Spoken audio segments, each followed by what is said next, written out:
আসসালামু আলাইকুম ওয়া রাহমাতুল্লাহ। বিশ্ববাসীর উদ্দেশ্যে হযরত আজরাইল আলাইহিস সালামের একটি বিশেষ ঘোষণা রয়েছে। পৃথিবীর সর্বপ্রথম মানব আদম আলাইহিস সালামের রূহ কবজ করার পর আজরাইল আল্লাহ রাব্বুল আলামিনের কাছে আরজ করল, হে আল্লাহ, আপনি আমার উপরে যে কঠিন দায়িত্ব প্রদান করলেন তা আমি সর্বদা প্রতিপালন করতে যথাসাধ্য চেষ্টা করব। তবে আমার একটা কথা, আপনি যদি আমাকে অনুমতি প্রদান করেন তবে আমার এই দায়িত্ব গ্রহণের কথা আমি আসমান ও জমিনের সর্বত্র একবার ঘোষণা করতে চাই। আল্লাহ তাআলা আজরাইলের প্রার্থনা মঞ্জুর করে তাকে ঘোষণা করবার অনুমতি প্রদান করলেন। তখন আজরাইল ফেরেশতা তার সমস্ত পাখা বিস্তার করে আকাশে উড়ে আসমান ও জমিনের সর্বত্র বজ্র নিদানে ঘোষণা করতে লাগলেন, হে আকাশ ও পৃথিবীর অধিবাসীগণ, আজ তোমরা আমাকে ভালো করে চিনে নাও। আমি রব্বে করিমের সেই সৃষ্টি যে প্রত্যেক বন্ধুকে তার বন্ধু হতে পৃথক করবে। আমি সেই ব্যক্তি যে স্বামীর সাথে স্ত্রী ও স্ত্রীর সাথে স্বামীর চিরবিচ্ছেদ ঘটাবে। আমি সেই ব্যক্তি যে মাতা পিতার বুক থেকে তার আদরের স্নেহের পুত্র ও কন্যাকে ছিনিয়ে নেবে। আমি সেই ব্যক্তি যে বোন হতে ভাইকে কেড়ে নেবে, যে ভাই হতে বোনকে বিচ্ছিন্ন করবে। আমি সেই ব্যক্তি যে মানব সন্তানের যাবতীয় শক্তি, গর্ব, অহংকারকে চূর্ণ বিচূর্ণ করে মুহূর্তে ধূলিসাৎ করে দিবে। হে মানব সকল, জেনে রাখো, আমি সেই ব্যক্তি যে তোমাদের কষ্টে উপার্জিত স্বাদের ধন দৌলতের মায়া ত্যাগ করে টেনে হিচড়ে নিয়ে যেতে বাধ্য করবে। যদি তোমরা গভীর সমুদ্রের অতুল তলদেশে গমন করো, অথবা দুর্গম পর্বতে নিবৃত্ত গুহায় চলে যাও, অথবা প্রাণীশূন্য গভীর আরণ্যে লুকায়িত হও, তবুও আমার কবল হতে কিছুতেই তোমরা নিষ্কৃতি পাবে না। প্রত্যেক পানিকেই আমি পাকড়াও করব, যেখানেই থাকো না কেন। হাদিস শরীফে উল্লেখিত আছে, হযরত রাসূল সাল্লাল্লাহু আলাইহি ওয়াসাল্লাম বলেছেন, যখন কোনো লোকের মৃত্যুর সময় উপস্থিত হয় তখন আজরাইল ফেরেশতা একজন মানবের আকৃতি ধারণ করে মুমূর্ষ ব্যক্তির সামনে দাঁড়ায়। মুমূর্ষ ব্যক্তি তাকে জিজ্ঞেস করে, তুমি কে? তোমাকে তো আমি আর কখনো দেখিনি। তুমি কি জন্য এসেছো? আর বাকি লোকজন তোমার ব্যাপারে কিছু জিজ্ঞেস করছে না কেন? তদুত্তরে আজরাইল ফেরেশতা বলবেন, বাকিরা আমাকে দেখতে পাচ্ছে না, শুধু তুমিই দেখতে পাচ্ছ। বুঝতে পেরেছ? আমি মালাইকাল মউত, তোমাকে দুনিয়া হতে উঠিয়ে নিতে এসেছি। আজ আমি তোমার স্ত্রী কিংবা তোমার ছেলে মেয়েদেরকে এতিম করব।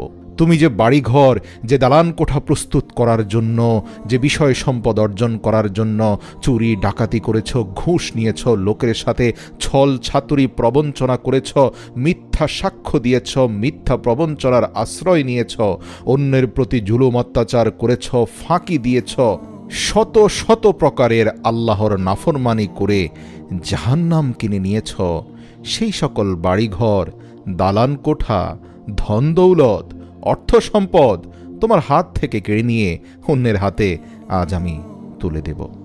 আজরাইল ফেরেশতার কথা শুনে সেই মুমূর্ষ ব্যক্তি অত্যন্ত বিচলিত হয়ে ছটপট করতে থাকে এবং তার দিক হতে মুখ ফিরিয়ে পার্শ্ব পরিবর্তন করে শয়ন করে। কিন্তু এতে কি রক্ষা হয়? আজরাইল ফেরেশতা তখন অপর দিক হতে পুনরায় তার সামনে এসে বলতে থাকে, কি ব্যাপার, মাথা ফিরাচ্ছ কেন? তুমি কি আমায় চিনতে পারছো না? আমি সেই ফেরেশতা যে তোমার মাতা পিতার জান কবজ করেছিলাম। তুমি দাঁড়িয়ে থেকে তোমার মায়ের মৃত্যু দেখে কেঁদেছিলে। কেন ভাবনি যে আমি একইভাবে যখন তোমার জানটা কবজ করব তখন তোমার স্ত্রী ও পুত্র কন্যা দাঁড়িয়ে দাঁড়িয়ে দর্শন করবে এবং ক্রন্দন করবে, কিন্তু শত চেষ্টা করেও তারা আমার হাত থেকে তোমাকে রক্ষা করতে পারবে না। আমি জগতের লক্ষ কোটি প্রবল পরাক্রান্ত রাজা বাদশাকেও বিন্দুমাত্র খাতির করিনি। আজরাইলের কথা শুনে মুমূর্ষ ব্যক্তি আরও বিচলিত হয়ে পড়বে ও মৃত্যু যন্ত্রণায় ছটপট করতে থাকবে। আজরাইল ফেরেশতা তাকে জিজ্ঞেস করলেন, বলো তো, দুনিয়াটাকে এখন তোমার কিরূপ মনে হচ্ছে? মুহূর্তে ব্যক্তি উত্তর করবে, এখন আমি বুঝতে পারছি যে দুনিয়ার সব কিছু আমাকে প্রবঞ্চনা ও প্রতারণার জালে বিদ্ধ করেছে। ঠিক এই সময় আল্লাহ তাআলা দুনিয়াকে এক বৃদ্ধার আকৃতি বিশিষ্ট করে তার সম্মুখে উপস্থিত করবেন। দুনিয়া বৃদ্ধর আকৃতিতে সেই মুমূর্ষ ব্যক্তির সামনে এসে তাকেই তিরস্কার করতে থাকবে এবং বলতে থাকবে, হে পাপিষ্ঠ, কোন আক্কেলে তুই আমাকে প্রবঞ্চক প্রতারক বলে গালি দিচ্ছিস? এরকম কথা বলতে কি তোর একটু লজ্জা হলো না? দুনিয়ার বুকে তুই নিজেই তো শত শত গুনাহের কাজ করেছিস। কোনো দিন তো দেখিনি গুনাহ হতে বাঁচতে বিন্দুমাত্র চেষ্টা করেছিস। একটা দিনও তো তওবা করতে দেখিনি তোকে। তুই সর্বদা আমাকে পাওয়ার জন্য লালায়িত ছিলি, কিন্তু আমি কোনো দিন তোকে চাইনি। তুই আমার মায়ায় মুগ্ধ হয়ে অন্যায়, অত্যাচার, হালাল হারাম প্রবৃত্তির পার্থক্য পর্যন্ত ভুলে গিয়েছিলি। তখন তোর মনে বিশ্বাস ছিল যে চিরদিন তোর এইভাবেই কেটে যাবে, তুই চিরকাল দুনিয়াতেই থাকবি, দুনিয়া ছেড়ে কোনোদিন তোকে যেতে হবে না। অথচ তোর নিজের ভুলের জন্য আজ তুই আমাকে দোষারোপ করছিস, প্রতারক বলছিস, প্রবঞ্চক বলে গালি দিচ্ছিস। তোর মতো দুনিয়াদার লোকের পক্ষে এখন দুনিয়াকে গালি দেয়া মোটেই শোভা পায় না রে। অতঃপর তার সম্মুখ হতে বৃদ্ধারূপী দুনিয়া অদৃশ্য হয়ে যাবে এই বাক্যগুলো বলে। এমন সময় শয্যাশায়ী ব্যক্তির অর্জিত ধন সম্পদ তার সম্মুখে উপস্থিত হয়ে তাকে তিরস্কার করে বলতে থাকে, এই পাপিষ্ঠ, তুই অসৎ উপায়ে আমাকে উপার্জন করেছিলি এবং নিজের ভোগ বিলাসের জন্য সঞ্চয় করে রেখেছিলি। আল্লাহর রাস্তায় সৎপথে তা ব্যয় করিসনি, দান খয়রাত করিসনি। আজ দেখ, তুই আমাদেরকে এক করে খালি হাতে চলে যাচ্ছিস এবং আমরা আজ অন্যের হাতে চলে যাচ্ছি। আচ্ছা, একটা বারো কি ভাবিসনি অন্যায়ভাবে যা অর্জন করছিস তা আরেকজনের হাতে চলে যাবে ঠিকই, কিন্তু অর্জন করার প্রক্রিয়ায় যে পাপ তুই কামিয়েছিস তা কিন্তু কেউ বহন করবে না, তোকেই বহন করতে হবে। বলতো, আমাকে সংগ্রহ করে তোর কি লাভ হলো? আজ না তুই আমাকে পাচ্ছিস, না আমি তোর কোনো উপকারে আসছি, বরং আমাকে অর্জন করতে গিয়ে যা কামিয়েছিস তাই তোকে অতল গহ্বরে ডুবিয়ে দিচ্ছে। তুই কি কোনোদিন দেখিসনি যে আল্লাহ তাআলা মহাপবিত্র গ্রন্থ আল কোরআনুল হাকিমে ঘোষণা দিয়েছিলেন, সেদিন ধন দৌলত এবং সন্তান সন্ততি কোনো কাজেই আসবে না, শুধুমাত্র যারা সরল সঠিক অন্তঃকরণ নিয়ে আল্লাহর সমীপে উপস্থিত হবে তারাই উপকৃত হবে। অতঃপর মালায়েকাল মউত তার জান কবজ করে নিয়ে যায়। হাদিস শরীফে উল্লেখিত আছে, হযরত রাসূল সাল্লাল্লাহু আলাইহি ওয়াসাল্লাম যখন মেরাজ শরীফ গমন করেছিলেন তখন জিব্রাইল ফেরেশতার সাথে তিনি পথিমধ্যে আজরাইল ফেরেশতার নিকটবর্তী হয়ে গিয়ে তাকে আসসালামু আলাইকুম ইয়া মালাইকাল মাউত বলে সালাম করেছিলেন, কিন্তু মালাইকাল মাউত সালামের কোনো জবাব দিলেন না। আল্লাহ পাকের তরফ হতে তৎক্ষণাৎ আদেশ এলো, হে আজরাইল, আমার প্রিয় হাবিবের সালামের জবাব দাও এবং তিনি যা জিজ্ঞেস করেন তার প্রত্যেকটির উত্তর সঠিকভাবে দাও। হযরত আজরাইল আলাইহিস সালাম তৎক্ষণাৎ ওয়ালাইকুম আসসালাম ইয়া হাবিব আল্লাহ বলে সালামের জবাব দিলেন এবং তার আসন হতে উঠে দাঁড়িয়ে রাসূল সাল্লাল্লাহু আলাইহি ওয়াসাল্লামের সাথে মুসাফা করলেন। অতঃপর অত্যন্ত সম্মানের সাথে নিজের নিকটে বসিয়ে বললেন, ইয়া রাসূল আল্লাহ, আমার বেয়াদবি মাফ করবেন। আমার জীবনে আমি আজ পর্যন্ত কারো সালামের জবাব দেওয়ার মতো সময় পাইনি। আজ যদি আল্লাহ তাআলা আমাকে আদেশ না করতেন তবে আপনার সালামের জবাব দেওয়া আমার পক্ষে সম্ভব হতো না। আল্লাহ পাক আমার উপর এমন গুরুত্বপূর্ণ কাজের দায়িত্ব অর্পণ করেছেন যে একটি মুহূর্ত মাত্র আমার কাজ হতে অন্য মনস্ক হওয়া সম্ভব নয়। প্রতি মুহূর্তে আমাকে জিন, মানব, দৈত্য, দানব, পশু, পক্ষী, কীট, পতঙ্গ সব কোটি কোটি জীবের জান কবজ করতে হয়, অথচ তাদের জান কবজ করার জন্য নির্দিষ্ট সময়ের এক মুহূর্ত পূর্বে বা এক মুহূর্ত পরেও উহা করার কোনো উপায় নেই আমার। আজ আপনার শুভ আগমন উপলক্ষে আল্লাহ রাব্বুল আলামিনের আদেশে আমার দপ্তরের যাবতীয় কাজ বন্ধ রেখে আপনার সাথে কথা বলার অবসর পেয়েছি। আমার জীবনে এই সর্বপ্রথম অবসর। হযরত রাসূল সাল্লাল্লাহু আলাইহি ওয়াসাল্লাম জিজ্ঞেস করলেন, হে আজরাইল, আপনি কি রূপে জীবের জান কবজ করে থাকেন? হযরত আজরাইল আলাইহিস সালাম উত্তর করলেন, ইয়া রাসূলুল্লাহ সাল্লাল্লাহু আলাইহি ওয়াসাল্লাম, আমার সামনে এই যে বিরাট গাছ দেখছেন, এর প্রত্যেকটি পাতার উপরে পৃথিবীর যাবতীয় প্রাণীর এক একজনের নাম লিখিত আছে। যখন কারো মৃত্যুর সময় নিকটবর্তী হয় তখন মৃত্যুর 40 দিন পূর্বে তার নাম লিখিত পাতাটি শুকনো রং ধারণ করে। অতঃপর মৃত্যুর দিন সেই পাতাটি আমার সামনে এই টেবিলের উপরে ঝরে পড়ে পতিত হয়। আমি তৎক্ষণাৎ আমার ডায়েরি বই খুলে সেই প্রাণীটি কোন মুহূর্তে কোথায় কিভাবে জান কবজ করতে হবে তা দেখে আমার সাহায্যকারী ফেরেশতাদের একজনকে পাঠিয়ে দেই তার জান কবজ করতে। আজরাইল আলাইহিসসালাম বললেন, ইয়া রাসূলুল্লাহ, রূহ কি জিনিস আমি তা সঠিকভাবে নিজেও অবগত নই। তবে এতটুকু বলতে পারি যে কারো জান কবজ করার পর আমার হাতের তালুতে সামান্য একটু ভার অনুভব করি। হযরত রাসূল আকরাম সাল্লাল্লাহু আলাইহি ওয়াসাল্লাম আবার জিজ্ঞেস করলেন, আপনার মাথার চারদিকে চারটি মুখ হওয়ার কারণ কি? আজরাইল আলাইহিস সালাম উত্তরে বললেন, আমার সম্মুখে মুখটি নূর এর দ্বারা প্রস্তুত, যেটি এই মুহূর্তে আপনি দেখতে পাচ্ছেন। এর দ্বারা মুমিন বান্দাদের জান কবজ করার আদেশ প্রদান করে থাকি। ডান দিকের মুখটি আল্লাহর ক্রোধ দ্বারা প্রস্তুত। এর দ্বারাও কিন্তু বিশ্বাসীদের জান কবজ করে থাকি, কিন্তু এরা হচ্ছে সেই সকল বিশ্বাসী যারা নিজেদের পাপ দ্বারা নিজেদের নাফসকে ক্ষতবিক্ষত করে ফেলেছে। পাপীদের জান কবজ করার জন্য আমি এই মুখমণ্ডল ব্যবহার করি। বাম দিকের মুখটি আল্লাহর গজবের দ্বারা প্রস্তুত। এর দ্বারা মুনাফিকদের জান আমি কবজ করার আদেশ দেই। আর পেছনের মুখটি দোজখের অগ্নি দ্বারা প্রস্তুত। এর দ্বারা কাফির মুশরিকদের জান কবজ করার আদেশ দেই। ইয়া রাসূলুল্লাহ সাল্লাল্লাহু আলাইহি ওয়াসাল্লাম, আপনার জন্য একটি শুভ সংবাদ এই যে, যেদিন আল্লাহ তাআলা আপনাকে এই পৃথিবীর বুকে রাহমাতাল লিল আলামিন করে পাঠিয়েছেন, সেই দিন আমাকে নির্দেশ দিয়েছেন যে উম্মতে মুহাম্মদের জান অত্যন্ত সম্মানের সহিত কবজ করবে। সন্তান যেমন মায়ের স্তন পান করতে করতে ঘুমিয়ে পড়ে, তখন ঘুমিয়ে পড়া সন্তানের মুখ থেকে মা যেভাবে আদরের সহিত নিজের স্তন বের করে নিয়ে নেয়, অথচ সন্তান কিছুই বুঝতে পারে না, ঠিক সেই রূপভাবে যেন প্রত্যেক উম্মতে মুহাম্মদের জান কবজ করা হয়, তারা যেন মোটেই কষ্ট অনুভব না করে। রাসূল সাল্লাল্লাহু আলাইহি ওয়াসাল্লাম এই বাক্যটি শুনে অত্যন্ত খুশি হয়ে গেলেন।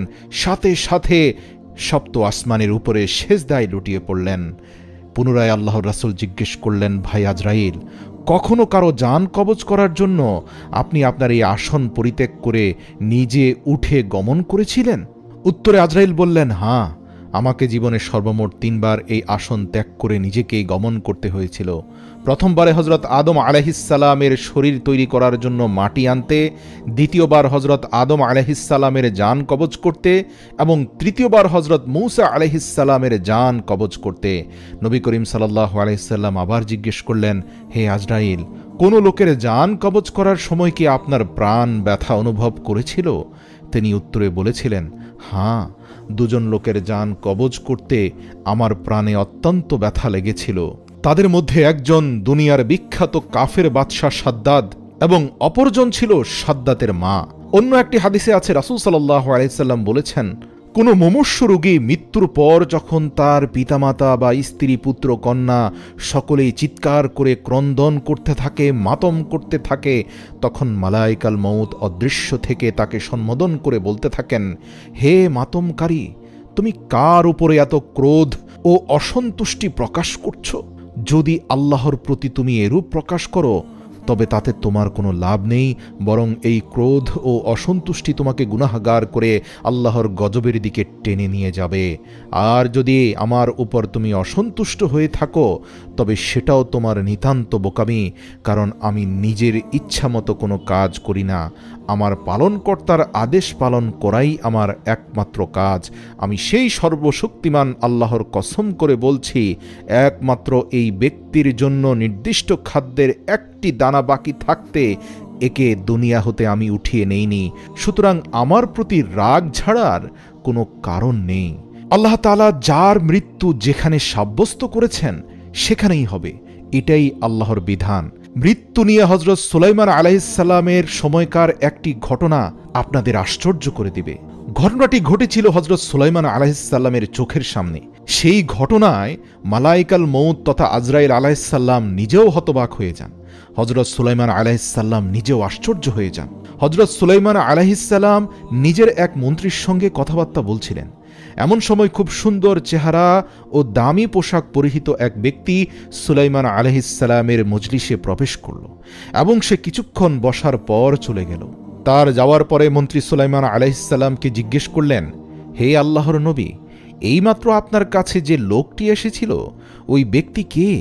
হযরত সুলাইমান আলাইহিসসালাম বললেন, আমার কাছে আসা ব্যক্তিটি ছিলেন মৃত্যুর ফেরেশতা মালাইকাল মাউত তথা আজরাইল। এই কথা শুনে মন্ত্রীর চেহারা ফ্যাকাশে হয়ে গেল এবং সে কাঁদতে শুরু করল আর বলল, হে আল্লাহর নবী, আপনি আল্লাহর তরফ থেকে অনেক শক্তি অর্জন করেছেন, কখনো কিছু চাইনি, অনুগ্রহ করে আমার জন্য বাতাসকে হুকুম দিন, বাতাস যেন আমাকে ৫,০০০ মাইল দূরে হিন্দুস্তান তথা ভারতবর্ষে পাঠিয়ে দেয়, কারণ আমার জন্য এটি অসম্ভব যে যেখানে মৃত্যুর ফেরেশতা বসে আছে সেখানে আমি বসে থাকি। এটা আমার পক্ষে একেবারে অসম্ভব। হযরত সুলাইমান আলাইহিসসালাম মন্ত্রীর আবেদন মঞ্জুর করলেন। মন্ত্রীকে দীর্ঘ দূরত্বে হিন্দুস্থানে পৌঁছে দেওয়ার জন্য বাতাসকে নির্দেশ প্রদান করলেন। বাতাস এক ঘূর্ণিঝড় সৃষ্টি করে হযরত সুলাইমান আলাইহিসসালামের মসনদের সামনে থেকেই সেই মন্ত্রীকে উঠিয়ে নিয়ে ভারতবর্ষে পৌঁছে দিলেন। মন্ত্রী সেখান থেকে হিন্দুস্থানে চলে যাওয়ার পর মালাইকাল মাউত আবার কিছুক্ষণ পর উপস্থিত হলেন। তিনি হযরত সুলাইমান আলাইহিসসালামকে জিজ্ঞাসা করলেন, আপনার মন্ত্রী কোথায়? মালাইকাল মাউতকে জানানো হলো, আপনার ভয়ের কারণে বাতাসের সাহায্যে মন্ত্রীকে হিন্দুস্থানে পাঠিয়ে দেওয়া হয়েছে। আসলে এটি ছিল মহান আল্লাহর কুদরত, কারণ যার মৃত্যু যেখানে লেখা সেখানেই হবে। তখন আজরাইল অবাক নয়নে সুলাইমান আলাইহিসসালামের দিকে তাকিয়ে বললেন, হে আল্লাহর নবী, আজ আমি নিজেও অবাক হয়েছি। কিছুক্ষণ আগে যখন আপনার মজলিসে এসে ওই মন্ত্রীকে দেখলাম তখন আমি আশ্চর্য হয়ে গিয়েছিলাম, কারণ আল্লাহ তাআলা আমাকে হিন্দুস্তানে গিয়ে ওই ব্যক্তির রূহ কবজ করার নির্দেশ দিয়েছিলেন, অথচ আপনার এখানে এসে দেখি সে কিনা আপনার মজলিসে বসা। সবচেয়ে বিস্ময়কর ব্যাপার হলো হিন্দুস্তান এখান থেকে ৫,০০০ মাইল দূরে অবস্থিত, তার পক্ষে সেখানে যাওয়ার জন্য কমপক্ষে ২ থেকে ৩ বছর প্রয়োজন, অথচ তার মৃত্যু আজই নির্ধারিত ছিল হিন্দুস্থানের মাটিতে। আমি নিজেও অবাক ছিলাম যে কিভাবে তার জান কবজ করব। আমি সিদ্ধান্ত নিয়েছি আল্লাহর কাছে ফিরে যাব, অথচ আল্লাহর কাজ কতই না সহজ। আল্লাহ যা চান তা করতে তিনি সক্ষম, তিনি সব সময় সব কিছুর উপর ক্ষমতাবান। সুবহানাল্লাহ, আল্লাহর কুদরত কত মহান, তার কুদরতের প্রতি বিশ্বাস রাখা ঈমানের অপরিহার্য দাবি। কোরআনের এই আয়াত মুসলমানদের জন্য সতর্কতা অবলম্বন ও তার কুদরতের প্রতি বিশ্বাস স্থাপনের অনুপ্রেরণা লাভের অন্যতম মাধ্যম।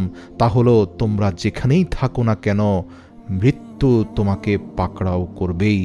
যদি তোমরা সুদীর্ঘ দুর্গের ভেতরে অবস্থান করো তবুও রক্ষা পাবে না। বস্তুত তাদের কোনো কল্যাণ সাধিত হলে তারা বলে যে এটা সাধিত হয়েছে আল্লাহর পক্ষ থেকে, আর যদি তাদের কোনো অকল্যাণ হয় তবে বলে এটা হয়েছে তোমার পক্ষ থেকে। হে রাসূল, এই সবই আল্লাহর পক্ষ থেকে, কল্যাণ অকল্যাণ সবই আল্লাহর পরীক্ষা। পক্ষান্তরে তাদের পরিণতি কি হবে যারা কখনো কোনো কথা বুঝতে চেষ্টা করে না? সূরা নিসা আয়াত নম্বর ৭৮।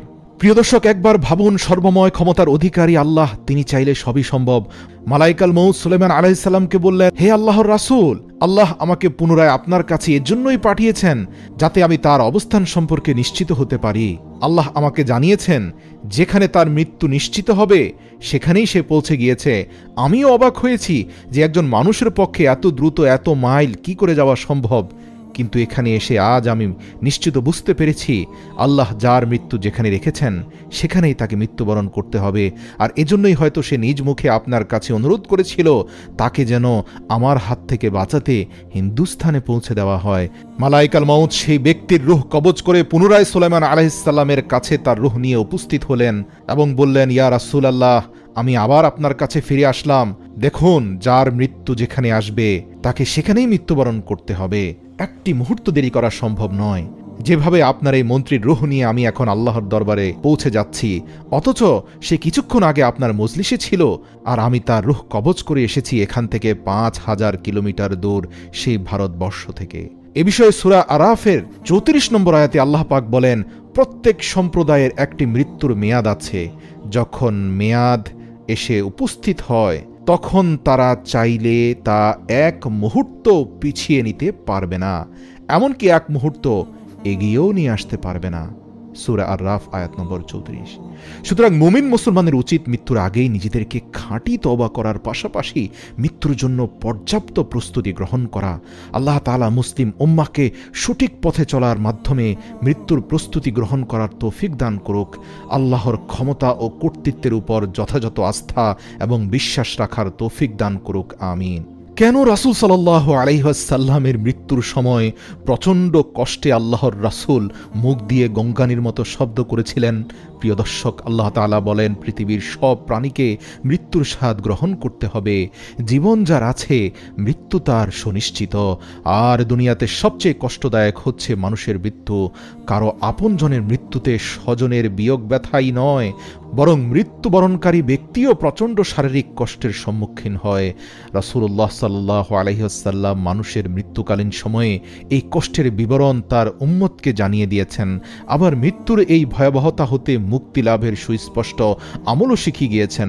তামবিহুল গাফিলিনে মৃত্যুকালীন কষ্টের উপর একটি হাদিস উল্লেখ করা আছে। হযরত ওমর রাদিয়াল্লাহু তাআলা আনহু একবার হযরত কাব রাদিয়াল্লাহু তাআলা আনহুকে বলেছিলেন, আমাকে মৃত্যুর অবস্থা সম্পর্কে কিছু বলুন। তখন হযরত কাব রাদিয়াল্লাহু তাআলা আনহু বললেন, মৃত্যু হলো কাঁটাদার গাছের মতো। কাঁটাযুক্ত সে গাছটি যখন মানুষের পেটে ঢুকানোর পর তার প্রতিটি কাঁটা শিরায় শিরায় লেগে যায়, তখন একজন শক্তিশালী মানুষ যদি গাছটি ধরে সজোরে হ্যাঁচকা টান দিয়ে বের করার চেষ্টা করে, ওই মুহূর্তে শিরায় শিরায় বিদ্ধ হওয়া কাঁটার আঘাতের কষ্ট মানুষটি হাড়ে হাড়ে উপলব্ধি করে। অনুরূপভাবে মৃত্যুকালীন সময়ে মৃত্যু পথযাত্রীর কাছেও মনে হয় যেন তার শরীরের গোশতগুলো যেন একটি কাঁটার সঙ্গে বেরিয়ে আসছে। আল্লাহু আকবার! সে মৃত্যু যন্ত্রণায় ছটপট করতে থাকে। এ হলো মৃত্যুকালীন সময়ে মানুষের মৃত্যু যন্ত্রণার নমুনা। এ কারণে আল্লাহ তাআলা কুরআনে ইরশাদ করেছেন, হে ঈমানদারগণ, তোমরা আল্লাহকে সেভাবে ভয় করো যেভাবে ভয় করা উচিত, এবং অবশ্যই মুসলমান না হয়ে মৃত্যুবরণ করো না। সূরা আল ইমরান আয়াত নম্বর 102। আল্লাহ তাআলা কুরআনুল কারীমের মধ্যে মানুষকে মৃত্যুর ব্যাপারে আগেই সতর্ক করে দিয়েছেন। মৃত্যুর পূর্বে ইসলামে পরিপূর্ণভাবে প্রবেশ করে পূর্ণাঙ্গ মুসলমান হয়ে যাওয়ার নির্দেশ দিয়েছেন। তবে মৃত্যুকালীন কষ্টসহ পরকালের প্রথম মঞ্জিল কবর, পুলসিরাত, হাসরের ময়দান এবং আল্লাহর বিচারের দিন নাজাত লাভ করবে। আল্লাহ তাআলা মুসলিম উম্মাহকে মৃত্যুকালীন সময়ের কষ্ট থেকে হেফাজত করুন, আমিন। পরকালে নাজাত দান করুন, আমিন। মৃত্যুর সময় রাসূল সাল্লাল্লাহু আলাইহি ওয়াসাল্লাম যে কথাটি বারবার বলেছিলেন, হযরত মুহাম্মদ সাল্লাল্লাহু আলাইহি ওয়াসাল্লাম এর জীবনের শেষ মুহূর্ত চলছে। ঠিক সেই সময় একজন লোক এসে সালাম দিয়ে জানিয়ে বললেন, আমি কি ভেতরে আসতে পারি? রাসূল সাল্লাল্লাহু আলাইহি ওয়াসাল্লামের কন্যা ফাতেমা রাদিয়াল্লাহু তাআলা আনহা বললেন, দুঃখিত, আমার পিতা খুবই অসুস্থ। এ কথা বলে ফাতেমা রাদিয়াল্লাহু তাআলা আনহা দরজা বন্ধ করে রাসূল সাল্লাল্লাহু আলাইহি ওয়াসাল্লামের কাছে পৌঁছে গেলেন। হযরত রাসূল সাল্লাল্লাহু আলাইহি ওয়াসাল্লাম বললেন, কে সেই লোক? তখন ফাতেমা রাদিয়াল্লাহু তাআলা আনহা বললেন, এই প্রথম আমি তাকে দেখছি, আমি তাকে চিনি না। রাসূল সাল্লাল্লাহু আলাইহি ওয়াসাল্লাম বললেন, শোনো ফাতেমা, সে হচ্ছে আমাদের এই ছোট্ট জীবনের অবসানকারী ফেরেশতা আজরাইল তথা মালাইকাল মাউত। এটা শুনে হযরত ফাতেমা ক্রন্দনরত অবস্থায় বোবার মতো হয়ে গেলেন। চোখ দিয়ে শুধু মোটা মোটা অশ্রু পড়ছে। রাসূল সাল্লাল্লাহু আলাইহি ওয়াসাল্লাম বললেন, হে জিব্রাইল, আমার উম্মতের কি হবে ভাই? আজরাইল তো এসে গিয়েছে আমার কাছে, আমার উম্মতের নাজাতের কি হবে? জিব্রাইল আলাইহিস সালাম বললেন, হে রাসূল, আপনি চিন্তা করবেন না, আল্লাহ ওয়াদা করেছেন, আপনার উম্মতের নাজাতের জন্য তিনি গ্যারান্টি দিয়েছেন। মৃত্যুর ফেরেশতা ধীরে ধীরে রাসূল সাল্লাল্লাহু আলাইহি ওয়াসাল্লামের কাছে এলেন জান কবজ করার জন্য। মালাইকাল মাউত আজরাইল আরও কাছে এসে ধীরে ধীরে রাসূল সাল্লাল্লাহু আলাইহি ওয়াসাল্লামের জান কবজ করতে থাকলেন। পাশে দাঁড়িয়ে থাকা জিব্রাইল আলাইহিস সালামকে রাসূল সাল্লাল্লাহু আলাইহি ওয়াসাল্লাম বললেন গঙ্গানির সাথে, ওহে জিব্রাইল, এটা কেমন বেদনাদায়ক জান কবজ করা? ফাতেমা রাদিয়াল্লাহু তাআলা আনহা তার চোখ বন্ধ করে ফেললেন। আলী রাদিয়াল্লাহু তাআলা আনহু তার দিকে উপর হয়ে বসলেন। জিব্রাইল আলাইহিস সালাম তখন তার মুখটা উল্টা দিকে ফিরিয়ে নিলেন। রাসূল সাল্লাল্লাহু আলাইহি ওয়াসাল্লাম বললেন, হে জিব্রাইল, তুমি মুখটা উল্টো করে ঘুরালে কেন? আমার প্রতি তুমি বিরক্ত? জিব্রাইল আলাইহিস সালাম বললেন, ইয়া রাসূলুল্লাহ, ইয়া হাবিবাল্লাহ, সাকরাতুল মউতের অবস্থায় আমি আপনাকে কিভাবে দেখে সহ্য করতে পারি। ভয়াবহ ব্যথায় রাসূল সাল্লাল্লাহু আলাইহি ওয়াসাল্লাম ছোট্ট একটা গুঙ্গানি দিলেন। রাসূল সাল্লাল্লাহু আলাইহি ওয়াসাল্লাম বললেন, হে আল্লাহ, সাকরাতুল মউত জান কবজের সময়টা আমার জন্য যতই ভয়াবহ হোক কোনো সমস্যা নেই, আমাকে সকল ব্যথা দাও, আমি বরণ করে নেব, কিন্তু আমার উম্মতকে ব্যথা দিও না। রাসূল সাল্লাল্লাহু আলাইহি ওয়াসাল্লামের শরীরটা ধীরে ধীরে ঠান্ডা হয়ে আসতে লাগলো। তার পা বুক কিছুই নড়ছে না। এখন আর রাসূল সাল্লাল্লাহু আলাইহি ওয়াসাল্লামের চোখের পানির সাথে সাথে ঠোঁটটা কম্পিত ছিল। তিনি কিছু বলবেন মনে হচ্ছিল। হযরত আলী রাদিয়াল্লাহু তাআলা আনহু তার কানটা রাসূল সাল্লাল্লাহু আলাইহি ওয়াসাল্লামের মুখের একদম নিকটে নিয়ে গেলেন। রাসূল সাল্লাল্লাহু আলাইহি ওয়াসাল্লাম বললেন, নামাজ কায়েম করো এবং তোমাদের মাঝে থাকা অধীনস্থ দুর্বলদের যত্ন নিও। রাসূল সাল্লাল্লাহু আলাইহি সাল্লামের ঘরের বাইরে চলছে কান্নার আওয়াজ। সাহাবীরা একজন আরেকজনকে জড়িয়ে ধরে উচ্চস্বরে কান্নারত। হযরত আলী রাদিয়াল্লাহু তাআলা আনহু আবার তার কানটা রাসূলের মুখের কাছে ধরলেন।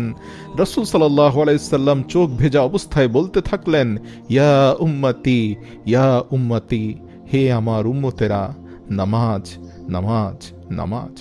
আল্লাহর আদেশে হযরত ইসরাফিল আলাইহিস সালামের সিংগায় ফুৎকারের মাধ্যমে কিয়ামত অনুষ্ঠিত হবে।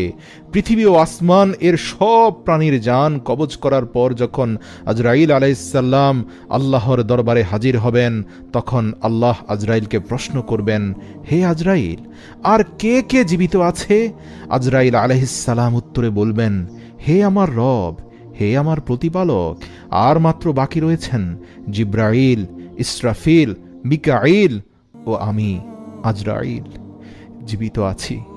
তখন আল্লাহ বলবেন, তুমি ছাড়া বাকি ৩ জনের জান কবজ করে ফেলো। তখন আজরাইল আলাইহিস সালাম, জিব্রাইল, ইসরাফিল ও মিকাইলের জান কবজ করবেন। এরপর আল্লাহ সুবহানাহু ওয়া তাআলা আজরাইল আলাইহিস সালামকে শেষ প্রশ্নটি করবেন। আল্লাহ হযরত আজরাইল আলাইহিস সালামকে বলবেন, হে আজরাইল, এখন কে জীবিত আছে? তখন আজরাইল আলাইহিস সালাম বলবেন, হে আল্লাহ, এখন তোমার সামনে আমি আজরাইল দাঁড়িয়ে আছি, আর কেউ অবশিষ্ট নেই।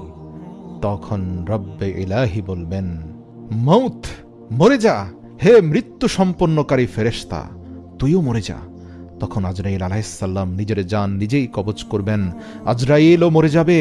তখন পুরো বিশ্ব জাহানের বুকে একমাত্র আল্লাহর সত্তাই অবশিষ্ট থাকবে, একাই। এভাবে কত শত হাজার লক্ষ কোটি বছর অতিক্রান্ত হয়ে যাবে, সেটা একমাত্র আল্লাহই ভালো জানেন।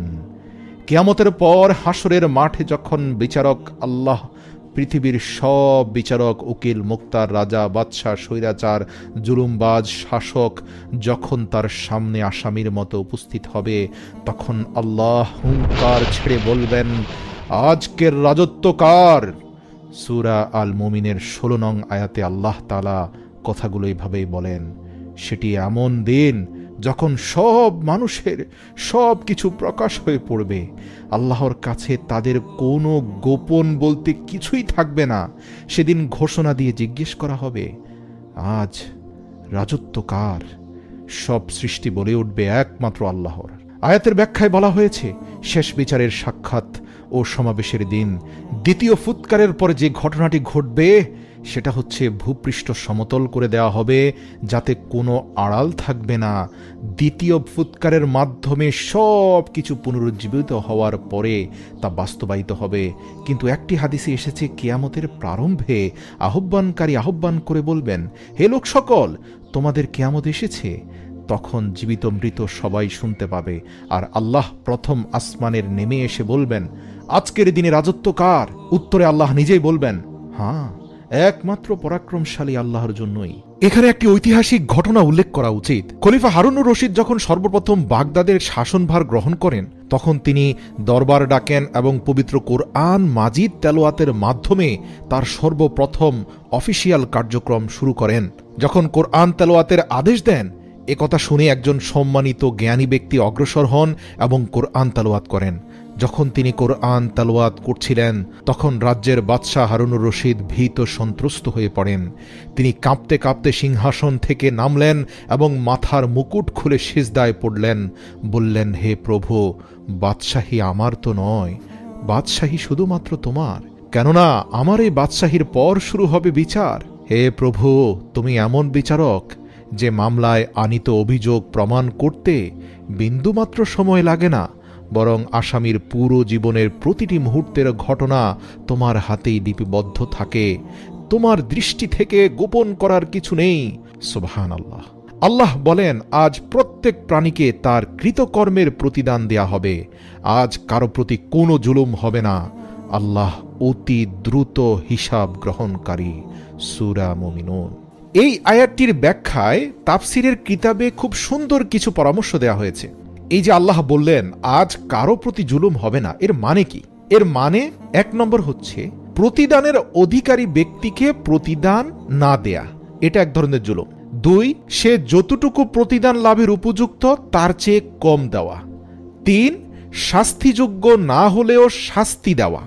4, যে শাস্তির উপযুক্ত তাকে শাস্তি না দেয়া। 5, যে কম শাস্তির উপযুক্ত তাকে বেশি শাস্তি দেয়া। 6, জালেমের নির্দোষ মুক্তি পেয়ে যাওয়া এবং মজলুমের এই দৃশ্যটি চেয়ে চেয়ে দেখা। 7, একজনের অপরাধে অন্যকে শাস্তি দেয়া। সুবহানাল্লাহ। প্রিয় দর্শক, এর প্রত্যেকটি পয়েন্টই একটি আয়াতের মধ্যে চলে এসেছে, আর সেটা আল্লাহ কোরআনে বলেছেন, তা হচ্ছে আজ কারো প্রতি কোনো জুলুম হবে না। সূরা মুমিনুন। আল্লাহু আকবার। কাজী প্রিয় ভাই, দুনিয়ার জীবনে জুলুমের শিকার হয়েছেন, কষ্টে অন্তর ফেটে যাচ্ছে। আপনার সাথে ন্যায় বিচার করেনি আপনার পিতামাতা, আপনার সাথে ন্যায় বিচার করেনি আপনার সমাজের হর্তাকর্তারা, আপনার সাথে ন্যায় বিচার করেনি আদালত, আপনার সাথে ন্যায় বিচার করেনি আপনার স্বামী অথবা স্ত্রী অথবা সন্তানেরা। কোনো সমস্যা নেই, আল্লাহ পাকের গ্যারান্টি, তিনি পুঙ্খানুপুঙ্খ হিসাব গ্রহণ করবেন এবং অবশ্যই আপনাকে ইনসাফ পাইয়ে দেওয়া হবে। সুবহানাল্লাহ। তাহফিমুল কোরআনে আল্লাহ অতি দ্রুত হিসাব গ্রহণকারী এই আয়াতের ব্যাখ্যায় বলা হয়েছে, হিসাব নিতে আল্লাহর কোনো বিলম্ব হবে না। যেভাবে তিনি গোটা বিশ্বজাহানের সব সৃষ্টিকে রিজিক দান করছেন এবং কাউকে রিজিক পৌঁছানোর ব্যবস্থাপনায় বিশেষ কোনো অসঙ্গতি দেখা যাচ্ছে না, যেভাবে তিনি গোটা বিশ্বজাহানের প্রতিটি জিনিসের প্রতি দৃষ্টিপাত করছেন, সব শব্দ শুনছেন, প্রতিটি ক্ষুদ্র থেকে ক্ষুদ্রতর এবং বৃহৎ থেকে বৃহত্তর ব্যাপারে ব্যবস্থাপনাও তিনি নির্ধারণ করছেন, এমন কোনো জিনিস এমনভাবে তার মনোযোগ আকর্ষণ করতে পারে না যে ঠিক সেই মুহূর্তে তিনি আর অন্য বস্তুর প্রতি মনোযোগ দিতে পারেন না। নাউযুবিল্লাহ, এমনটা কখনোই ঘটে না। একই মুহূর্তে একই সময়ে প্রত্যেকটি ক্ষুদ্রাতি ক্ষুদ্র বস্তুর প্রতি তার সমান মনোযোগ রয়েছে। একটির দিকে মনোযোগ দিয়ে অন্যদিকে অমনোযোগী হওয়ার স্বভাব আমাদের মানুষের, কিন্তু মহান সৃষ্টিকর্তা আল্লাহ তাআলা তো অসীম ক্ষমতার অধিকারী। অ্যাট এ টাইম তিনি প্রত্যেকটি বিষয়ের উপরে সমান মনোযোগ দিতে পারেন। তিনি তো নিদ্রা যান না, কেননা তাকে তো নিদ্রাই স্পর্শ করে না। তার কোনো শুরু নেই, তার কোনো শেষ নেই। তার থেকে কেউ জন্মগ্রহণ করেনি, তিনি কারো থেকে জন্মগ্রহণ করেননি। আল্লাহু আকবার। অসীম ক্ষমতাশালী আল্লাহমুখী হওয়া ছাড়া আমাদের আর কোনো উপায় নেই। একটা কথা মনে রাখবেন, দুনিয়ার বিচার কার্যের শুনানিতে একজনের মোকদ্দমা শুনতে শুনতে আরেকজনের এটা শোনার সময় থাকে না, অথচ আল্লাহ পাকের বিচার কার্যের শুনানিতে তিনি কখনো এতটা ব্যস্ত হয়ে পড়বেন না যে সে সময়ে অন্য সংখ্যক মোকদ্দমা শুনানি করতে পারবেন না। তাছাড়া তার আদালতে এ কারণেও কোনো বিরক্ত হবে না যে মোকদ্দমার পটভূমি ও ঘটনাপরির বিচার বিশ্লেষণ এবং তার সাক্ষ্য প্রমাণ সংগ্রহ কঠিন হবে। আদালতের বিচারক নিজেই সরাসরি বাস্তব অবস্থা সম্পর্কে ওয়াকিবহাল করে থাকবেন সবাইকে, কেননা বিচারক নিজেই সাক্ষী, বিচারক নিজেই উকিল, একইভাবে বিচারক নিজেই আবার বিচারকও। মোকদ্দমার বাদী বিবাদী উভয় পক্ষের সব কিছু তার জানা থাকবে। সমস্ত ঘটনার খুঁটি নাটি সব তিনি জানবেন, যেটাকে বর্তমান ভাষায় আমি বলতে পারি তিনি 360 ডিগ্রি অ্যাঙ্গেল থেকে সব কিছু বুঝবেন। সুবহানাল্লাহ। প্রমাণ সহ সবিস্তারে তাদের সামনে পেশ করা হবে। দুনিয়ার বিচার রায় হওয়ার পরে এক পক্ষ বিচার প্রত্যাখ্যান করে, আল্লাহর রায়ে কোনো পক্ষের পক্ষেই বিচার প্রত্যাখ্যান করা সম্ভব হবে না। আল্লাহু আকবার। একবার হযরত আজরাইল আলাইহিস সালাম মানুষের শুরুতে নবী ইদ্রিস আলাইহিস সালামের সাথে থাকা শুরু করলেন। তার আচরণ লক্ষ্য করে হযরত ইদ্রিস আলাইহিস সালামের মনে সন্দেহের উদ্রেক হলো। তিনি ভাবলেন নিশ্চয়ই এই ব্যক্তি মানুষ নন। অতএব তিনি বললেন, আল্লাহর কসম, আপনি আপনার প্রকৃত পরিচয়টা বলুন। আগন্তুক কিছু সময় চুপ থেকে বলল, আমি কোনো মানুষ নই, আমি একজন ফেরেশতা, আর আমি বিশেষ এবং গুরুত্বপূর্ণ একটি দায়িত্বে নিয়োজিত। ইদ্রিস আলাইহিসসালাম বললেন, আপনার নাম বলুন। তখন তিনি বললেন, আমার নাম আজরাইল, আর আমার পদবি হচ্ছে মালাইকাল মাউত তথা মৃত্যু সম্পন্নকারী ফেরেশতা। হযরত ইদ্রিস আলাইহিসসালাম বললেন, আপনি কি দুনিয়ার যাবতীয় প্রাণীর জান কবজ করে থাকেন? মালাইকাল মাউত বলল, হ্যাঁ। হযরত ইদ্রিস আলাইহিসসালাম বললেন, তবে মনে হয় আপনি আমার জান কবজ করতেই এখানে এসেছেন, ঠিক না? মালাইকাল মাউত বলল, না, আমি জান কবজ করতে এখানে আসিনি, আপনার সাথে বন্ধুত্ব তথা ভ্রাতৃত্ব স্থাপন করতে এসেছি। আমার একান্ত বাসনা আপনি আমার এই প্রস্তাবে রাজি হবেন। হযরত ইদ্রিস আলাইহিসসালাম বললেন, আমি আপনার সাথে এক শর্তে ভ্রাতৃত্ব স্থাপন করতে রাজি, যদি আপনি আমাকে একবার মৃত্যুর অবস্থানটা উপভোগ করান। তার মানে হচ্ছে আপনি আমাকে এই মুহূর্তে মৃত্যু দিবেন। যেহেতু মৃত্যু আমার জন্য নির্ধারিত নয় এই মুহূর্তে, তাই মৃত্যু দিয়ে আপনি আবার আমাকে জীবিতও করে ফেলবেন। আমি শুধু ওই মৃত্যুর স্বাদটা একবার উপভোগ করতে চাই। এতে মৃত্যুর ভয়ে আমি বেশি করে আল্লাহর ইবাদত করার সুযোগ পেয়ে যাব। মালাইকাল মউত বললেন, দেখুন, আল্লাহর অনুমতি ছাড়া এভাবে টেস্ট করানোর জন্য মৃত্যু দেওয়ার কোনো বিধান আমার উপরে নাজিল হয়নি। আল্লাহ যদি অনুমতি দেন, হুকুম করেন, তবে এমন কাজ আমি করতে পারি। হযরত ইদ্রিস আলাইহিসসালাম বললেন, আপনি আল্লাহর নিকট হতে অনুমতি চেয়ে নিন। মালাইকাল মউত আল্লাহর নিকট অনুমতি প্রার্থনা করলে আল্লাহ তাকে অনুমতি দেন। অনুমতি পেয়ে মালাইকাল মউত হযরত ইদ্রিস আলাইহিসসালামের জান কবজ করলেন। জান কবজ করার পর মালাইকাল মউত তথা আজরাইল আলাইহিসসালাম পুনরায় আল্লাহর কাছে প্রার্থনা করলেন হযরত ইদ্রিস আলাইহিসসালামের জান ফিরিয়ে দেওয়ার জন্য, যাতে তিনি তার সাথে বন্ধুত্ব স্থাপন করতে পারেন। আল্লাহ আজরাইলের দোয়া কবুল করলেন। অতঃপর ফেরেশতা আজরাইল আলাইহিসসালাম হযরত ইদ্রিস আলাইহিসসালামকে জিজ্ঞাসা করলেন, ভাই ইদ্রিস, জান কবজ করার সময় আপনার কি রূপ লেগেছিল? হযরত ইদ্রিস আলাইহিসসালাম বললেন, কোনো জীবিত প্রাণীর শরীরের চামড়া মাথা হতে পা পর্যন্ত খোঁসে খোঁসে তুলে ফেললে প্রাণীটির যেরূপ কষ্ট হয়, আমারও সেরকম কষ্ট হয়েছে। মালাইকাল মউত বললেন, ভাই ইদ্রিস, আমি আজ পর্যন্ত যত জান কবজ করেছি, এত সহজে কারো জান আজ পর্যন্ত কবজ করিনি। হযরত ইদ্রিস আলাইহিসসালাম হযরত আজরাইল আলাইহিসসালামকে বললেন, আমার মনে দোজখ দেখার খুব স্বাদ জেগেছে। যদি আপনি আমাকে সুযোগ দিতেন, তবে আমি দোজখের ভয়ে ইবাদত বন্দেগীতে আরো বেশি মনোযোগী হতে পারতাম। মালাইকাল মউত তাকে দোজখ দেখাতে দোজখের দরজায় নিয়ে গেলেন আল্লাহর বিশেষ অনুমতি সাপেক্ষে। হযরত ইদ্রিস আলাইহিসসালাম দোজখ দেখার পর অত্যন্ত ভয় পেলেন, আতঙ্কিত হয়ে সিজদা করে আল্লাহর প্রার্থনা চাইলেন। অতঃপর বললেন, ভাই আজরাইল, এসেছি যখন, একবার মনোবাসনা পূরণ করুন, আমাকে একটু জান্নাতটাও দেখিয়ে নিয়ে যান। বড়ই স্বাদ, একবার যদি জান্নাত দেখতে পেতাম। যদি আপনি আল্লাহর পাকের কাছে প্রার্থনা করে আমার এই স্বাদটি পূরণ করিয়ে দেওয়ার ব্যবস্থা করতেন, তাহলে আমি চিরকৃতজ্ঞ থাকতাম। মালাইকাল মউত বললেন, যদি আপনি আমাকে কথা দেন যে বেহেশত দেখেই আপনি আমার নিকট ফিরে আসবেন, তাহলে আমি আপনাকে আল্লাহর অনুমতি সাপেক্ষে বেহেশত দেখাতে পারি। কারণ আল্লাহ বলেছেন, যদি ইদ্রিস বেহেশতে প্রবেশ করে পুনরায় তোমার সাক্ষাৎ করে, তাহলেই তাকে বেহেশতে ঢুকতে দেওয়া যেতে পারে। হযরত ইদ্রিস আলাইহিসসালাম আজরাইল আলাইহিসসালামের দেওয়ার শর্তে রাজি হলেন এবং মালাইকাল মউত তথা আজরাইল ফেরেশতা সহ বেহেশত দেখতে চলে গেলেন। বেহেশতের দরজায় আসা মাত্রই হযরত ইদ্রিস আলাইহিসসালাম পায়ের জুতো খুলে বেহেশতের দৃশ্য দেখে অপলক হয়ে এমনভাবে ভিতরে প্রবেশ করতে থাকলেন যে পেছনে হযরত আজরাইল দাঁড়িয়ে আছেন সেদিকে একবারও দৃষ্টিপাত করলেন না। তিনি বিভোর হয়ে গেলেন ভিতরে। তাকে যে ফিরতে হবে কিছুটা সময়ের জন্য তিনি সেটাও ভুলে গেলেন। এরপর মালাইকাল মউত, তার বেহেশতে প্রবেশ করার অনুমতি ছিল না, কিন্তু তিনি বিশেষভাবে উচ্চস্বরে আওয়াজ করে ইদ্রিস আলাইহিসসালামকে ডাকতে থাকলেন এবং স্মরণ করিয়ে দিলেন যে আপনি আপনার প্রতিশ্রুতি রক্ষা করুন, আপনি ফিরে আসুন।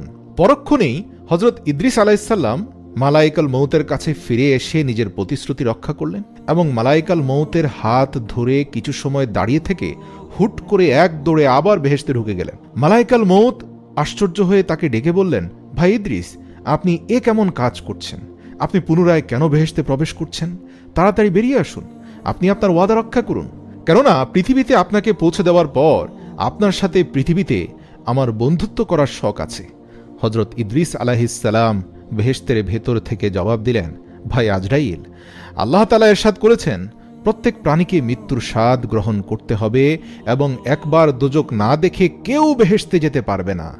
আমি তো একবার মৃত্যুর স্বাদ গ্রহণ করলাম এবং জাহান্নামও দেখলাম, তারপর বেহেশত হতে বের হয়ে আপনার দেওয়া প্রতিশ্রুতিও রক্ষা করলাম।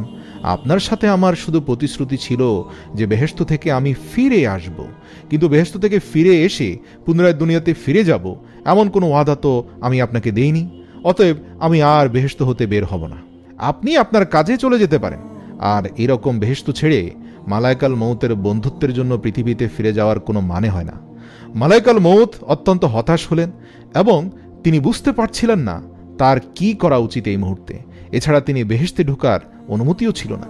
আল্লাহ তাআলা তখন হজরত আজরাইল আলাইহিস সালামকে লক্ষ্য করে বললেন, আজরাইল, ইদ্রিসকে বেহেশতে থাকতে দাও। তার ভাগ্যে আমি এরূপ ঘটনায় লিপিবদ্ধ করেছিলাম। পৃথিবীতে সে এমন একজন ব্যতিক্রম ব্যক্তি, সে এভাবেই জান্নাতে প্রবেশ করবে। অতএব হজরত ইদ্রিস আলাইহিস সালাম মহাসুখে বেহেশতে বসবাস করতে লাগলেন। সুবহানাল্লাহ।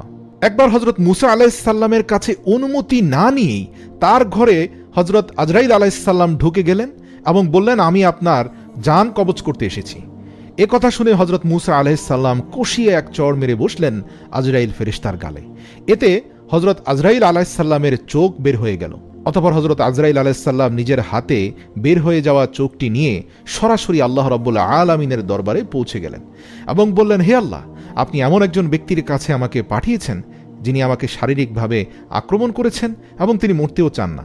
তখন আল্লাহ তাআলা আজরাইল আলাইহিস সালামকে বললেন, তুমি তার কাছে ফিরে যাও এবং তাকে বলো সে যেন তার একটি হাত একটি গরুর পিঠে রাখে।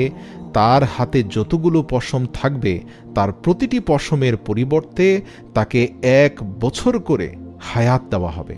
আর হ্যাঁ, অবশ্যই তার অনুমতি ব্যতীত তার ঘরে প্রবেশ করবে না। মুসা আলাইহিস সালামের কাছে হজরত আজরাইল আলাইহিস সালাম গিয়ে এই বক্তব্য উপস্থাপন করার পর মুসা আলাইহিস সালাম সরাসরি আজরাইল আলাইহিস সালামের কথার কোনো জবাব না দিয়ে আসমানের দিকে তাকিয়ে বললেন, হে রব, তারপর কি হবে?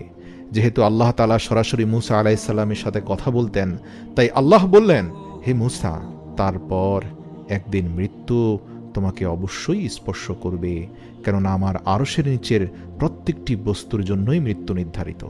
মুসা আলাইহিস সালাম বললেন, তাহলে কেন আমি আমার প্রভুর সাথে এখনই সাক্ষাতের জন্য যাব না? মৃত্যুটা তাহলে এখনই হোক।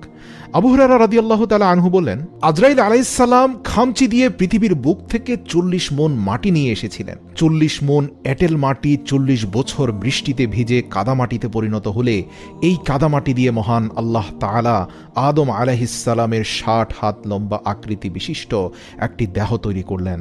তারপর সূর্যকে নির্দেশ দিলেন আদম আলাইহিস সালামের কাদামাটি তার দেহে 40 বছর কিরণ দেওয়ার জন্য। সূর্য টানা 40 বছর আদম আলাইহিস সালামের দেহে নিরবিচ্ছিন্ন কিরণ দেওয়ার পর তা ঠনঠনে মাটিতে পরিণত হলো। পবিত্র কোরআনে যার উল্লেখ করে আল্লাহ তাআলা বলেছেন, আমি আদমকে সৃষ্টি করেছি শক্ত ঠনঠনে মাটি দ্বারা। আদম আলাইহিস সালামের দেহ শক্ত অবস্থায় পড়ে থাকলো আরও 40 বছর। এরপর আদম আলাইহিস সালাম এর মাটির তৈরি দেহে রূহ ফুঁকে দিলেন আল্লাহ তাআলা। আদম আলাইহিস সালাম নড়ে চড়ে বসলেন, তারপর হাসি দিয়ে বললেন, আলহামদুলিল্লাহ, সকল প্রশংসা আল্লাহর। ফেরেশতারা অবাক হলো, এমন সুন্দর বাক্য তারা এর আগে এমনভাবে কখনো শোনেনি। আল্লাহ যেদিন আদম আলাইহিস সালামের শরীরে রূহ ফুঁকে দিলেন সেদিন ছিল শুক্রবার। আল্লাহ তাআলা সকল বস্তু সামগ্রী ফেরেশতাদের সামনে রেখে বললেন, তোমরা আমাকে এগুলোর নাম বলে দাও যদি তোমরা সত্য হয়ে থাকো। ফেরেশতারা বলল, হে আল্লাহ, তুমি মহান, আমরা তো এর বাইরে আর কিছুই জানি না যা তুমি আমাদের শিখিয়েছ। নিশ্চয়ই তুমি প্রকৃত জ্ঞান এবং হিকমত সম্পন্ন। ফেরেশতারা বস্তুগুলোর নাম বলতে পারল না। আল্লাহ তাআলা হযরত আদম আলাইহিস সালামকে বললেন, ফেরেশতাদেরকে এই বস্তুগুলোর নাম বলে দাও। আদম আলাইহিস সালাম সেগুলোর নাম বলে দিলেন। আল্লাহ তাআলা ফেরেশতাদেরকে উদ্দেশ্য করে বললেন, আমি কি বলি নাই যে আসমান ও জমিনের মধ্যবর্তী সব গোপন বিষয় সম্পর্কে আমি অবগত আছি? আল্লাহ ফেরেশতাদেরকে নির্দেশ দিলেন আদম আলাইহিস সালামকে সিজদা করার জন্য।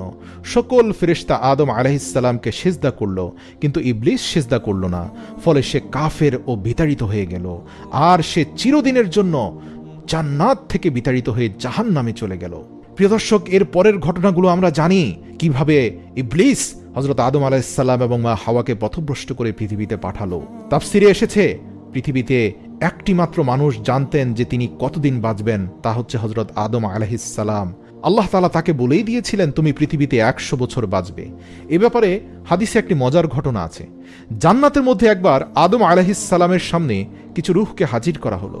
হযরত আদম আলাইহিস সালাম জানতে চাইলেন, ইয়া আল্লাহ, এরা কারা? আল্লাহ বললেন, এরা তোমার সন্তান যারা তোমার পরে পৃথিবীতে আসবে। আদম আলাইহিস সালাম বললেন, ওই যে রূহটা দেখা যায় ওকে? আল্লাহ তাআলা বললেন, ও তোমার সন্তান দাউদ, সেও নবী হয়ে পৃথিবীতে আসবে। আদম আলাইহিস সালাম বললেন, দাউদ পৃথিবীতে বাঁচবে কতদিন? আল্লাহ তাআলা বললেন 40 বছর। আদম আল্লাহ তাআলাকে জিজ্ঞেস করলেন, হে আল্লাহ, আমি কতদিন বাঁচব? আল্লাহ তাআলা বললেন 1000 বছর। আদম আলাইহিস সালাম আল্লাহ তাআলাকে জিজ্ঞেস করলেন, হে আল্লাহ, আমি 1000 বছর বাঁচব আর আমার সন্তান দাউদ মাত্র 40 বছর বাঁচবে, আপনি দাউদের হায়াত কিছুটা বাড়িয়ে দিন। আল্লাহ তাআলা বললেন, তা কি করে হয়? এটা তো নির্দিষ্ট হয়ে গেছে। আদম আলাইহিস সালাম আল্লাহ তাআলাকে বললেন, হে আল্লাহ, আমার 1000 বছর হায়াত থেকে 60 বছর আয়ু কমিয়ে দাউদকে দিয়ে দিন। আল্লাহ তাআলা আদম আলাইহিস সালামের সুপারিশ কবুল করলেন। পৃথিবীতে আসার পর হযরত আদম আলাইহিস সালামের বয়স যখন 940 বছর পূর্ণ হলো, তখন আজরাইল আলাইহিস সালাম আদম আলাইহিস সালামের নিকট এসে বললেন, হে আল্লাহর নবী, আল্লাহ আমাকে আপনার জান কবজ করার জন্য পাঠিয়েছেন। আদম আলাইহিস সালাম বললেন, কেন? আমি তো 1000 বছর বাঁচব, এখনো তো আমার 60 বছর বাকি আছে। আজরাইল আলাইহিস সালাম বললেন, আপনি জান্নাতে থাকাকালীন সময়ের কথা মনে করুন। আপনি আপনার হায়াত থেকে 60 বছর আপনার সন্তান দাউদকে দান করেছেন। আদম আলাইহিস সালাম বললেন, না না না, আমি দান করিনি। আজরাইল আলাইহিস সালাম মুশকিলে পড়ে গেলেন। আল্লাহ আজরাইল আলাইহিস সালামকে বললেন, ফিরে এসো। আজরাইল আলাইহিস সালাম আদম আলাইহিস সালামের জান কবজ না করেই ফিরে এলেন। আদম আলাইহিস সালাম জান্নাতের মধ্যকার সেই কথা ভুলে গিয়েছিলেন যে তিনি 60 বছর বয়স দাউদ আলাইহিস সালামকে দান করেছিলেন। এ ব্যাপারে হাদিসে বলা হয়েছে মানুষের মধ্যে ভুলে যাওয়ার প্রবণতা বেশি। আমাদের আদি পিতা আদম আলাইহিস সালাম ভুলে গেছেন, আমরাও ভুলে যাই। এটাই মানুষের প্রকৃতি। পরবর্তীতে যখন তার বয়স 1000 বছর পূর্ণ হয়, তখন তিনি অতিশয় বৃদ্ধ এবং দুর্বল হয়ে পড়েন। এ সময় পৃথিবীতে হযরত আদম আলাইহিস সালামের সন্তান সন্ততি এবং নাতিপুতি সব মিলিয়ে প্রায় 40,000 মানুষের বংশ বিস্তার ঘটেছিল। এই 40,000 মানুষের মধ্যে হযরত শীশ আলাইহিস সালামও ছিলেন। হযরত আদম আলাইহিস সালাম সবাইকে কাছে ডাকলেন এবং শেষ ওসিয়াত করলেন। বললেন, মনে হচ্ছে আমি আর বেশিক্ষণ তোমাদের মাঝে থাকব না, আমার অন্তিম সময় ঘনিয়ে এসেছে। আমি শীঘ্রই আমার প্রতিপালকের ডাকে সাড়া দেব। আমার ইন্তেকালের পর তোমরা দাঙ্গা হাঙ্গামায় জড়িয়ে পড়ো না, তোমরা একত্রাবদ্ধ হয়ে থাকবে এবং আমার হুকুম মেনে চলবে। সর্বক্ষেত্রে তোমরা তোমাদের প্রিয় ভাই শীশ আলাইহিস সালামের পরামর্শ এবং নির্দেশ মেনে চলবে, কেননা সে হচ্ছে আমার পরে আল্লাহর মনোনীত প্রিয় বান্দা। আমি তাকে আমার স্থলাভিষিক্ত করে যাচ্ছি, সে তোমাদের অভিভাবক। আদম আলাইহিস সালামের সকল সন্তান এই বলে প্রতিশ্রুতি দিল যে তার ইন্তেকালের পর তারা ঝগড়া বিবাদ করবে না এবং আল্লাহর হুকুম মেনে চলবে। এর কিছুক্ষণ পর হযরত আজরাইল আলাইহিস সালাম এসে উপস্থিত হলেন এবং আদম আলাইহিস সালামকে সালাম করলেন। আদম আলাইহিস সালাম তার সন্তানদের বললেন, হে প্রিয় সন্তানেরা, যাওয়ার আগে বলে যাচ্ছি, আমার পরে যত নবী আসবে সবাই একটি বাক্যের কথা তোমাদের বলবে, যেটা আঁকড়ে ধরে থাকলে তোমরা পথভ্রষ্ট হবে না। পৃথিবীর বুকে সকল নবীর একই বাক্য, একই নসিহত, তা হচ্ছে লা ইলাহা ইল্লাল্লাহ, আল্লাহ ছাড়া কোনো মাবুদ নেই। এটা থেকে তোমরা সরে যেও না, তাহলে তোমরা সঠিক পথের উপর থাকতে পারবে। সুবহানাল্লাহ। হযরত আদম আলাইহিস সালামের জান কবজের পর তার সন্তানরা কান্নায় ভেঙে পড়ল, তার শোকে হতবিহ্বল হয়ে পড়ল। এরপর মৃত ব্যক্তির সৎকার নিয়ে একটি সমস্যা দেখা দিল, কেননা তখন পর্যন্ত মৃত ব্যক্তির সৎকারের ব্যাপারে কোনো বিধান কার্যকর করা হয়নি। উপরন্তু এটা ছিল মানব ইতিহাসের প্রকাশ্যে প্রথম মৃত্যু। যেহেতু এটি প্রথম প্রকাশ্য মৃত্যু ছিল, তাই এই সৎকারের ব্যাপারটা, অর্থাৎ মৃত ব্যক্তিকে কিভাবে দাফন কাফন করতে হয়, এই ব্যাপারটা ছিল আদম আলাইহিস সালামের সন্তানদের জন্য অদেখা বস্তু, অজানা বস্তু। এর পূর্বে কাবিল কর্তৃক হাবিল হত্যার ঘটনা ছিল মানব ইতিহাসে প্রথম মৃত্যু, কিন্তু সেটা ছিল লোকচক্ষুর আড়ালে। আদম আলাইহিস সালামের সময় আল্লাহ কর্তৃক জিবরাইল আলাইহিস সালাম হযরত শীশ আলাইহিস সালামের নিকট প্রেরিত হয়ে মৃত ব্যক্তির দাফন কাফন এবং জানাজার পদ্ধতি শিখিয়ে দিলেন। হযরত শীশ আলাইহিস সালাম এর তত্ত্বাবধানে হযরত আদম আলাইহিস সালামের লাশ গোসল করানো হলো। তারপর দাফন কাফন দাফন করানো হলো। বর্ণিত আছে আদম আলাইহিসসালামের মৃত্যুতে হযরত হাওয়া আলাইহিসসালাম শোকে কাতর হয়ে পড়েন, এত শোক পান যে 1 বছরের মধ্যে তিনিও ইন্তেকাল করেন।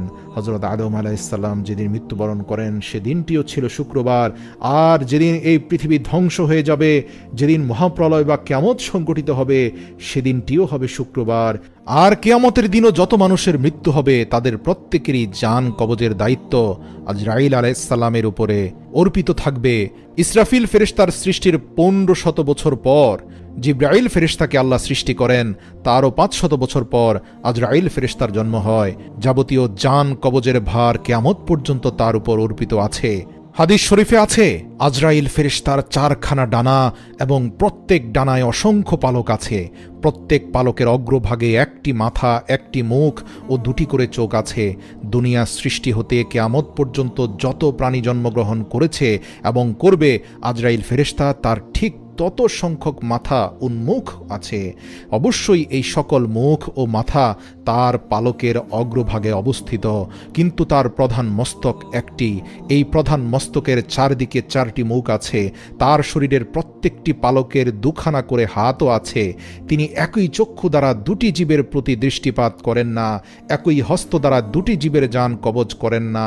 প্রত্যেক জীবের জন্য তার পৃথক চক্ষু ও হাত নির্দিষ্ট করা আছে। কারো জান কবজ করার পর তার জন্য নির্দিষ্ট চোখ ও হাত তার শরীর হতে বিলুপ্ত হয়ে যায়। পক্ষান্তরে কোনো জীবের জন্মগ্রহণের সাথে সাথেই তার শরীরে একটি নতুন মাথা, একটি নতুন মুখ, 2টি চক্ষু ও 2খানা হস্ত উৎপন্ন হয়। এরূপে প্রত্যহ তার শরীর হতে সহস্র সহস্র মাথা ও হাত বিলুপ্ত হয়ে যাচ্ছে এবং নতুন মাথা ও হাত উৎপন্ন হচ্ছে। চতুর্থত আসমানে আজরাইল ফেরেশতার বিরাট সিংহাসন ও দপ্তর অবস্থিত। ফেরেশতাদের মধ্যে আজরাইল ফেরেশতা সর্বাপেক্ষা বিরাট, ভীষণ ও শক্তিশালী। আজরাইল ফেরেশতার ডান হাত পৃথিবীর পশ্চিম সীমানা পর্যন্ত এবং বাম হাত পূর্ব সীমানা পর্যন্ত বিস্তৃত আছে। তার এক পা পৃথিবীর উত্তর সীমান্ত পর্যন্ত এবং অপর পা দক্ষিণ সীমান্ত পর্যন্ত প্রসারিত। আজরাইল আলাইহিসসালামের ডানে ও বামে অগণিত ফেরেশতা তার কাজের সাহায্যার্থে দণ্ডায়মান আছেন। তিনি বিরাট একটা আসমানে উপবিষ্ট আছেন এবং সামনে বিরাট একটা টেবিল স্থাপিত আছে। টেবিলের উপর জগতের প্রত্যেকটি প্রাণীর নাম লিখিত। বিরাট দপ্তর বা ডায়েরি বই সর্বদা উন্মুক্ত আছে। কোন দিন, কোন মুহূর্তে, কোন স্থানে কিভাবে কার জান কবজ করা হবে তা এই বিরাট দপ্তরে লিখিত আছে। তার টেবিলখানা নূরের দ্বারা নির্মিত এবং 70,000 পায়া বিশিষ্ট। আজরাইল আলাইহিসসালামের দেহ এত বিরাট যে সপ্ত সমুদ্রের পানি তার মাথার উপর ঢেলে দেওয়া হলে 1 ফোঁটাও পানি নিচে পড়বে না, সবই তার শরীরের মধ্যে শুকিয়ে যাবে। যেমন আমাদের কারো মাথার উপরে 1 ফোঁটা পানি ফেলে দিলে তা সেখানেই শুকিয়ে যায়। হযরত রাসূল সাল্লাল্লাহু আলাইহি ওয়াসাল্লাম বলেছেন, সমস্ত পৃথিবী আজরাইল ফেরেশতার নিকট এইরূপ মনে হয় যেরূপ একজন মানুষের সামনে বিভিন্ন খাদ্য দ্বারা সজ্জিত একখানা প্লেট ভর্তি খাবার স্থাপিত থাকে। লোকটি যেমন তার ইচ্ছামতো উক্ত প্লেট থেকে খাদ্য উঠিয়ে খায়, আহার করতে পারে, ঠিক আজরাইলের কাছে পুরো পৃথিবীটা এমন। সেজন্য আজরাইলের জন্য পৃথিবীর মানুষের জান কবজ করতে কোনোরূপ অসুবিধা বোধ করতে হয় না। যেমনটা প্লেট থেকে পছন্দের খাবার উঠিয়ে খেতে কোনো মানুষের অসুবিধা হয় না।